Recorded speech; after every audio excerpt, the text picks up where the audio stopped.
May be seated.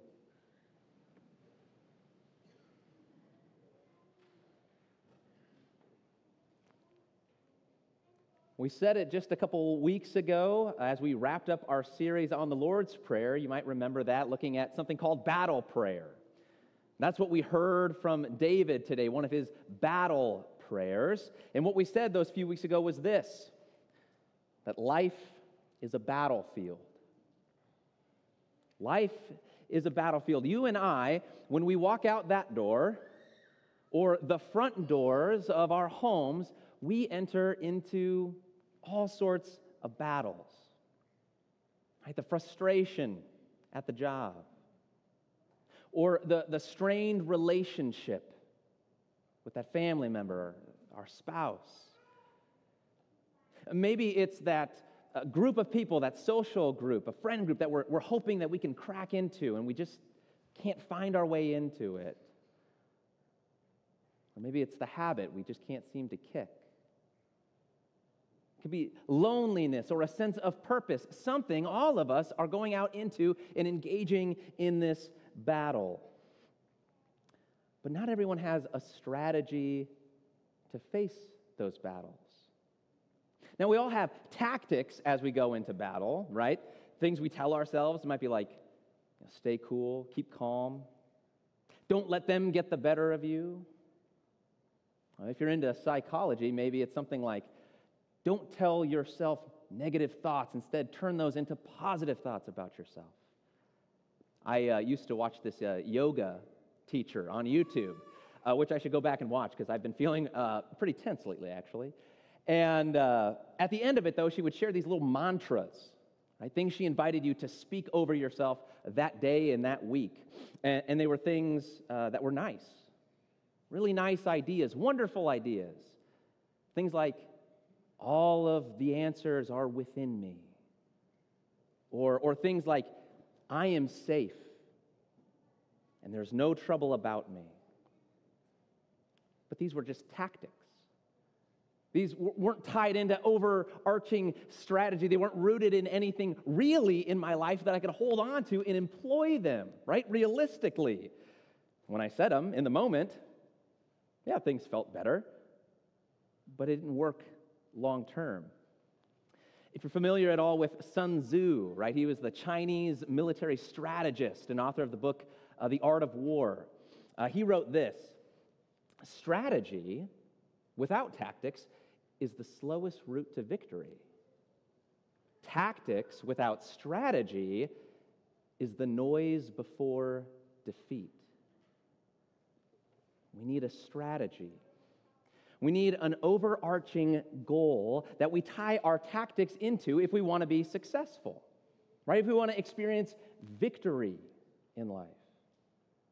But even if we're going to experience victory, we have to define what victory is. What does that mean for our life, for our existence? You have to answer the big questions to know where you're going, to see that overarching strategy of your life. Questions like, am I an accident in this world, or am I created? Questions like, is there actually good and evil in this world? Some moral guide that I need to submit myself to, a higher moral order, regardless of what my heart tells me in the moment. Questions like, is this all there is? Or is what I experience here in the world, is this a shadow of something even greater? Is there something beyond life as I see it, something beyond death? We're not able to move at all in the world until we answer these fundamental questions. You see, we all have working strategies in life, but what are they and what are they founded on? Well, today we're going to take a look at David's strategy. And David's a good source to look at because David's life actually was a battlefield. All right? Most of us, when we step out of the doors of our house, don't have to deal with, like assassination attempts on us or, constant stress and running away and hiding because our lives are at stake. But David did. And yet he found a way to face that with a fearful joy. Though an army encamp around me, I will not fear. What was his strategy? How do we employ it? Well, David reveals it in his Psalm 27. And one of the ways he goes about it is by showing us that we're all looking for a home, right? Because life is a battlefield. What does that mean for life to be a battlefield, right? It means that you're always on your guard, right? Life being a battlefield means you always have to be on. You know, you can never let your hair down. You can never relax. There's threats around you. But as we go through life, we have these shelters, these homes, right, that shield us from the battle. When you were a kid, you lived in it, literally, right? And home was this place that you were accepted. Your home was this place where you didn't have to put on that guard. You could come into the security and the comfort of home. And every kid needs that, actually. Every kid needs that experience of deep comfort and of the promise of protection.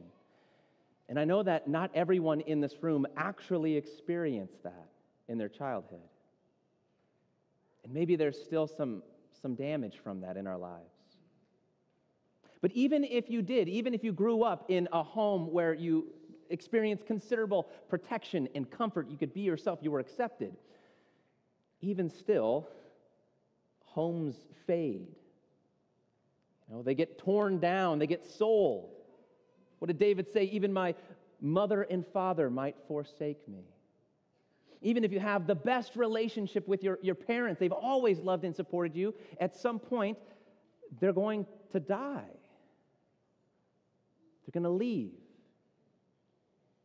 And so these homes, they run away from us. We're always chasing a home, but it's always running away. And so what do we do as we grow up? Well, we try to find other homes. You know, what are we doing when we get married? We're saying, oh, I finally found the person who I can relax with. Someone who will accept me. Someone where I don't have to constantly spend my time battling with them. It's what we say when we're getting into marriage at the outset of it. You know, what about work? You know, we say, oh, if I just put in the time now, if I grind it out here on the front end, I can accrue, and I can bank it, and then I can get to that point where I can finally retire, and I'll be home. I'll be secure. You know, as if the bane of our existence, if the fundamental thing against us was just work itself. But David says, even those homes, they won't shelter you. Even the most basic, fundamental home, my mother or father, even though they forsake me. You see, the Bible is unbelievably realistic about this.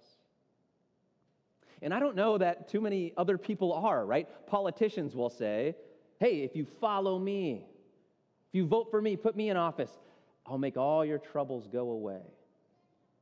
You know? Boyfriends and girlfriends say, if you marry me, I'll make all your troubles go away. Everyone's trying to sell you, but the Bible is so realistic. It says all of these shelters are going to crumble. None of them are going to hold. Are you spending your life trying to make one? Trying to build your little haven so that you can escape from the battle? The battle's everywhere. There's no place on earth that can shelter you from it. And so when you realize that, here's what happens, okay? You kind of have four options once you come to that conclusion. You can go the bloodthirsty route, okay? This is sort of like the grit your teeth and bear it route. Yeah, life is a battle, and I recognize it, and here's what I'm going to do. I am going to be even tougher than the battle. They try and come for me, I'll come for them. They will rue the day they ever messed with me. You revel in the battle. Wall Street, right? That's sort of the picture. Or you can be cynical about it. You know, you can sort of chalk up the difficulty of your existence as a joke. You know, sort of surrender whatever hopeful expectations that you had and just laugh about it. It's actually the thing David Foster Wallace, sort of a modern philosopher, that's what he actually warned modern society about, was just turning everything into a joke, into a laugh. The inability to be genuine, because that means you're going to be vulnerable. But that's a tactic. You can be cynical. To laugh about life and to write everything off as a joke is a fairly decent way to live at least some semblance of a peaceful life. Maybe not a full one, but a peaceful life. You could be defeated. You know, just say, is this all there is really? Like, is this how life is going to be? I didn't sign up for this. I can't believe this is how my life is. You can be resigned to it. Or you can do what David does. And see, David, he doesn't take the bloodthirsty route. You know, he's known sort of as this warrior, but he doesn't say, though an army camp against me, I'll go attack them and I'm going to win. I'll get them before they get me. Well, that's not the words of his heart. He's not cynical. He's not defeated. He says, I'm not even afraid of defeat. No, I'm going to rejoice over my enemies. He has this spirit of exaltation about him. And part of it's because he's answered those questions. What's my life about? Am I created? Do I have a purpose? Is there a moral order to the world? Yes, he answers these questions in one fell swoop when he says, life is meant to be lived in the presence of God. Before the face of God. That's the reason I'm not a cynic or a bloodthirsty person. That's the reason I'm not defeatist, because I sought one thing and one thing only, and I found it. One thing I ask of the Lord. This is what I seek, that I may dwell in the house of the Lord all the days of my life. Here's a strategy for your life. What if God's home is the home that you've always been looking for in every other home? What if God's beauty is the beauty that you've always sought out in every other piece of poetry or music or romantic experience? What if the face of God is the face that you always have been pining for in every other human encounter and relationship you've ever had? This is what life is about, says David. I found it. The only home possible is going into the house of the Lord. For in the day of trouble, he will keep me safe in his dwelling. He's the only shelter. But there's a problem for David, and really it's the problem of the entire Old Testament. How can anyone actually look into the face of God? It's actually a fairly audacious thing for David to say, that I'm going to dwell in the house of the Lord. You know, David's talking about a physical space. He's talking about the tabernacle in his day. Later, the temple, right? The place where God concretely dwelled, where his glory resided. But nobody could live in the temple. You could go and visit it, but you couldn't live in it, certainly not in the Holy of Holies, right? The place where God's Shekinah glory actually manifested, where his face could be beholden. It was veiled, right? There was the curtain, the barrier that said there is a distance between you and me. And that's kind of hard for us to understand today. If you talk to people about God, often what you'll hear is something like this, right? God's everywhere, man. God's everywhere. He's in everything. And in a sense, that's true, right? God is spirit. God is everywhere. But if I sit down on a computer, right? In that moment, I experience the brilliance of that software designer's genius, right? But I don't know the guy who created it, who designed it. The same is true of God. Yes, He is everywhere. Yes, this creation is intimately connected to Him, but He is not just a force. God is a person. Someone who you can have an intimate relationship with, not just a generic sense of God's existence. But that was the challenge in the Old Testament, right? How do you see the face of God? How do you look into the eyes of someone you've offended? You've been there, right? You ever been there? Where you're in the same room as someone who you've offended? Hopefully it's not here this morning. Hopefully it's not in the same row as someone you've offended. And what will you do, right? You won't want to look in their face. Because the face is like the relational gate of a person. And so if you've offended someone and you're in the same room, what you'll find yourself doing is anything possible to not look at them, right? If they're in the back and you know it, you'll kind of hang out, linger towards the front till you're sure they've probably made it to the donuts by now. All right, it's safe. I can get out of here. The Bible says that that's the reality for all of us when it comes to God.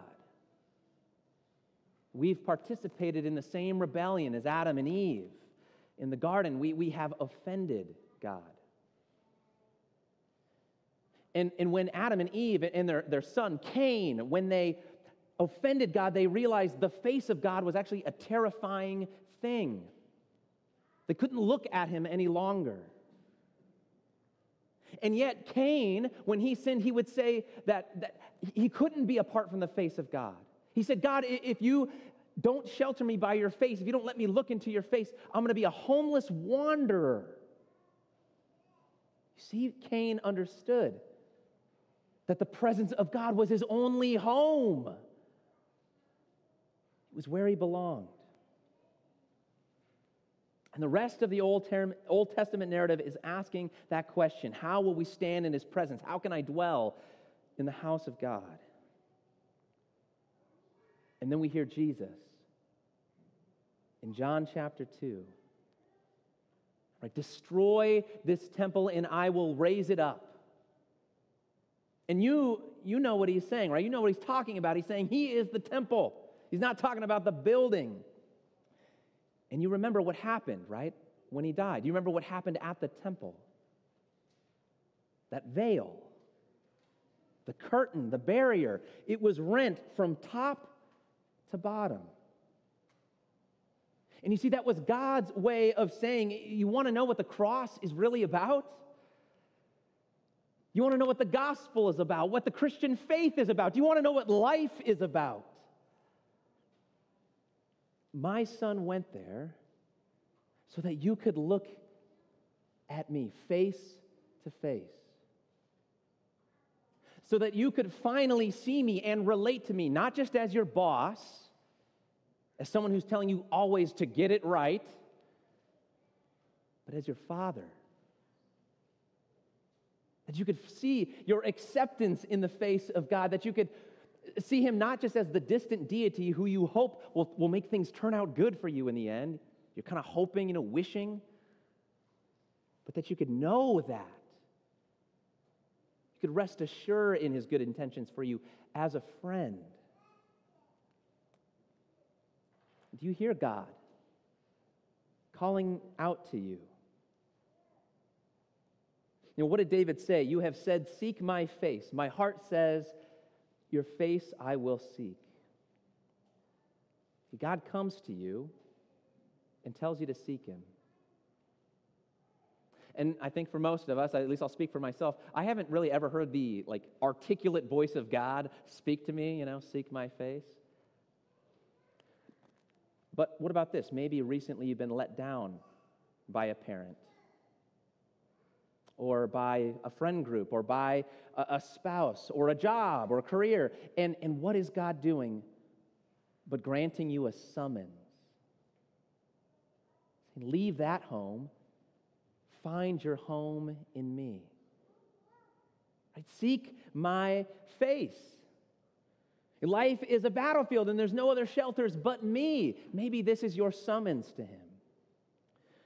But if you're going to take God up on that offer, you have to believe in him, right? David says, I believe that I shall look upon the goodness of the Lord. Remember those questions, right? Am I created or am I an accident? Do I believe in right and wrong? Do I believe that there's more to this world than what I see? Think about the biggest decisions you've ever made in your life. Maybe it was the decision to go and study somewhere, right? You spent all this time trying to figure out where you wanted to attend university or graduate school. And you thought about it, or maybe you thought and you reflected and you networked with a group of people to get into your career because you knew the consequences if you didn't make the right choice. Have you studied the Christian faith? Do you know your answers to the big questions? Many of you in this room do. Many of you know your answers. You're like, yes, I'm with you. I agree with this. I know that there is a God. I know there's life after death. I know Jesus is here. And yet, we still lack the confidence of David, don't we? I mean, here's David who's going out and he's saying, I'm not even scared of defeat. And you and I have trouble facing Monday. How do we gain that confidence? If we've already figured out the strategy, how do we employ it? Well, then it comes down to the discipline, right? The practice. You know, David said he could dwell in the house of the Lord, and he didn't even understand the depths of what that meant. But he practiced it. And see, if you're afraid, if there's something in your life right now that you don't want to face, some situation where you're afraid of rejection, you know, when you go into it, it's sort of holding you back. You got to practice it. You got to remind yourself, the Father loves me. Right? I am accepted before him. I'm in the house. I'm in his house. When God looks at me, he sees me for what Jesus has accomplished for me. I have his accolades, his praise. Because of what he's done, that's what God says about me. He accepts me, and that's the only word that has finality. It's the only word that lasts. See, David was fearless, and one of the reasons is he knew that. He had found his home. But how do you even have a sense of whether you're on that track? I'll leave you with one practical piece this week, okay? As you go, pay attention this week when you pray. Look at how David prayed. Right? When he prayed to God, did he say, okay, God, this Tuesday, I'm really going to need your help. I got a battle coming up, and you got to help me. My lieutenants, they just don't understand the battle plan. I've explained it a million times, and they're still not getting it. My soldiers, could you just increase their archery skill a little bit? And actually, God, Assyria, they've got chariots. You're going to have to wash those out. Send a flood, please. No, of course not. He doesn't pray like that at all. He's not directing God. How does he pray? He says, I want to gaze on your beauty. I want to see you, God, for who you are. Do you start with that in your prayers? Do you start with what God has done for you? Think of all the things he has done for you in your life. You know, do we talk to God as if he's, our errand boy? Or do we talk to God as if he is the God of David, the God of Moses, the God who can turn the tides of any situation in unexpected ways, sometimes literally turning the tides? That is your God. Now ponder anew what the Almighty can do. And maybe we've forgotten whose presence we're standing in. Just in a little bit here, we're going to come up for communion. And communion is it's a family meal. This is God's table. This is God's invitation to you saying, come home. My presence is your power. through Jesus Christ. Amen. I invite you to stand as we continue our service by confessing our faith.